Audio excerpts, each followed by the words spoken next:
Picture the exact moment someone lied to you and you knew it, but you let it slide anyway, because some part of you needed the lie to be true. That moment was never about them. It was about you. And what happened inside your brain in that half second reveals something most people spend their entire lives refusing to look at.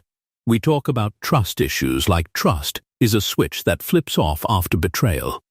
But trust was never a switch.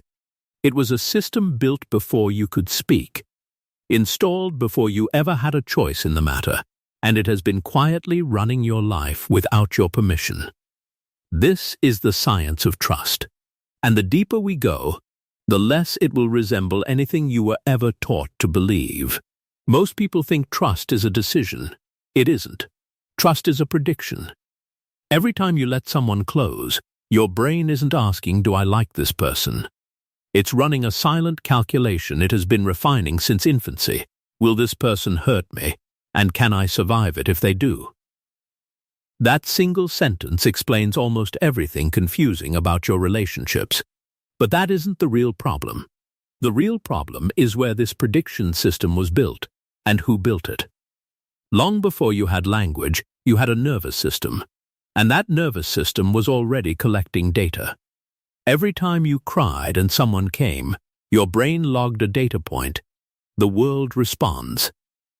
Every time you cried and no one came, or someone came, but angry, or distracted, or unpredictable, your brain logged a different data point. The world is not safe to depend on. You don't remember any of this, but your body does. This is what developmental psychologists mean when they say trust isn't taught, it's absorbed, coded into you at an age when you had no ability to reason your way out of the conclusion your nervous system was reaching. Carl Jung called this the shadow, the part of the psyche we don't consciously see, but which quietly directs our choices from behind the curtain. Most people believe they choose who to trust with their eyes open. Jung would say the opposite. We are drawn again and again to whoever can activate the oldest wound we haven't yet made conscious. Something even more dangerous is happening beneath the surface of that idea. The amygdala doesn't process nuance, it processes pattern matches. If someone's tone, posture, or even the rhythm of their speech resembles a person who once hurt you, your brain sounds the alarm as if the danger were happening right now, in this room. From this stranger, not from someone 20 years and 1,000 miles away. This is why trust feels so irrational, even to people who consider themselves highly self-aware. You are not simply reacting to the present. You are reacting to every unresolved moment the present has accidentally resembled. And on the opposite end sits oxytocin, the neurochemical released during physical closeness. Vulnerability and consistent care, often called the trust hormone. But oxytocin is not simple either. Research shows it doesn't just increase trust, it increases in-group loyalty, strengthening bonds with people who feel like us, while sometimes deepening suspicion of everyone who feels like them. Trust at the chemical level was never designed to make you fair. It was designed to make you loyal enough to survive. This is where psychology becomes uncomfortable. Because if trust is this automatic, this chemical, this rooted in childhood pattern recognition, then the person you refuse to trust today might have done nothing wrong at all. And the person you trust completely might be the most dangerous one in the room.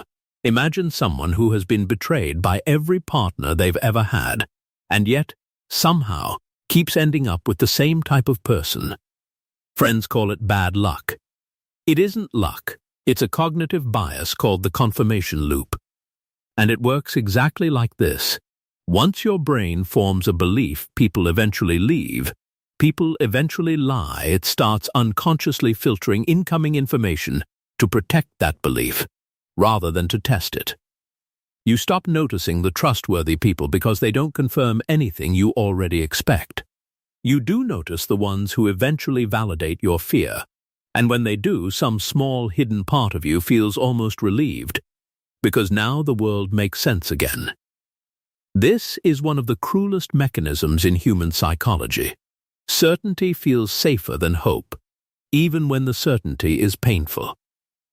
Alfred Adler, writing decades before modern cognitive science had a name for this, argued that people don't actually fear failure or heartbreak most, they fear the unbearable uncertainty of not knowing what's coming next.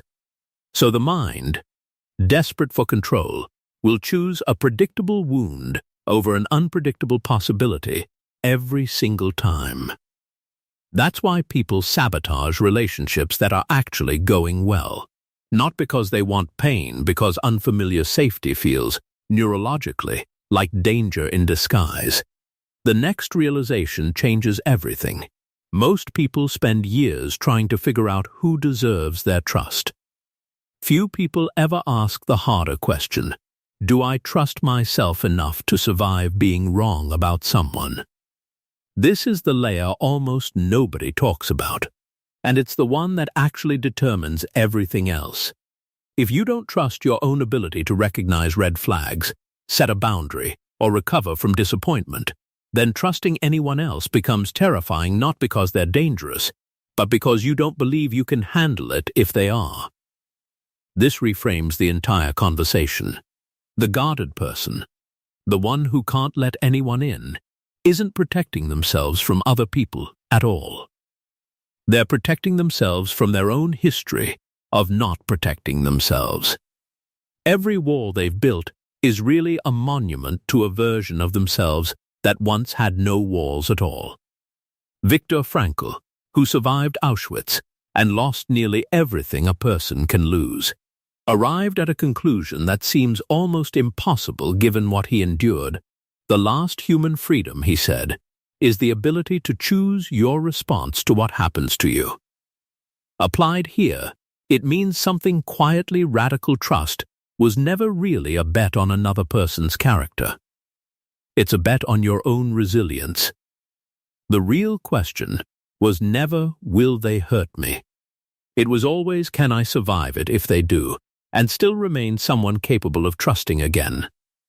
Most people never notice that shift, because it requires admitting that their guardedness isn't wisdom.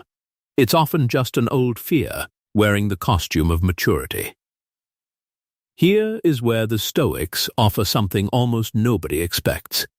Epictetus built an entire philosophy around one distinction. Some things are within our control, and everything else is not. Whether someone lies to you, leaves you, or lets you down, that was never in your control to begin with. It never will be. What is in your control is far smaller and far more powerful than it sounds. Your judgment, your response, your willingness to remain open despite the evidence that openness once cost you something. Marcus Aurelius, ruling an empire that could collapse from a single betrayal at any moment, wrote privately about refusing to let another person's character determine his own. Seneca went further, suggesting that living in constant suspicion is its own quiet prison, one you build with your own hands, thinking it's protection, when really it's confinement. This doesn't mean trust everyone blindly. It means something more precise and more difficult. Stop outsourcing your peace to the unknown behavior of other people. You were never actually in control of who would hurt you. You were only ever in control of who you would still choose to become afterward. That single shift from protecting yourself from people to building yourself into someone who can withstand disappointment is where real trust begins. Not trust in others, trust in your own capacity to remain whole. Something deeper is running underneath all of this, and it's older than childhood. Older than personality, it's evolutionary. For most of human history, misplaced trust could get you killed. A single wrong alliance in a small tribe could mean losing food, shelter, or your life. So the brain evolved to weigh betrayal far more heavily than kindness. Psychologists call this negativity bias, the reason one moment of dishonesty erases 100 moments of reliability, and why it takes far more evidence to earn trust than it takes to destroy it. This isn't a flaw in your character. It's a survival mechanism doing exactly what it was built to do. thousands of years after the environment that built it disappeared.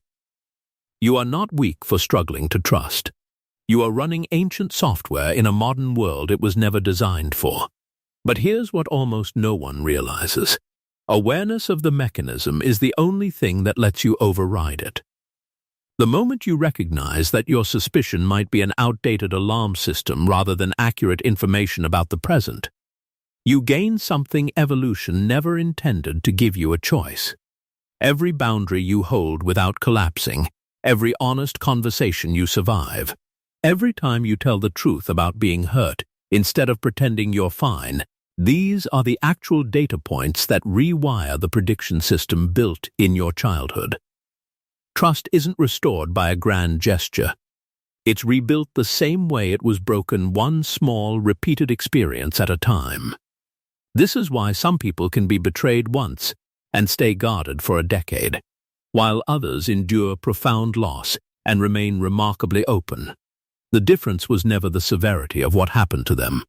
It was whether they ever learned through relationship, through therapy, through sheer painful trial, that they were capable of surviving it. We spend so much of our lives asking who deserves our trust, carefully auditing the people around us for signs of danger, for proof of loyalty, for evidence they won't become one more entry in the same old pattern. But maybe the question was never about them at all. Maybe the real question, the one sitting quietly underneath every relationship you've ever guarded yourself in, every wall you've built and called wisdom, is simpler and far harder to answer. If someone let you down tomorrow, in exactly the way you fear most, would you still trust yourself enough to survive it? If this kind of psychology makes you see yourself a little differently, you know what to do. Subscribe. Because this is only the beginning of how deep this rabbit hole goes.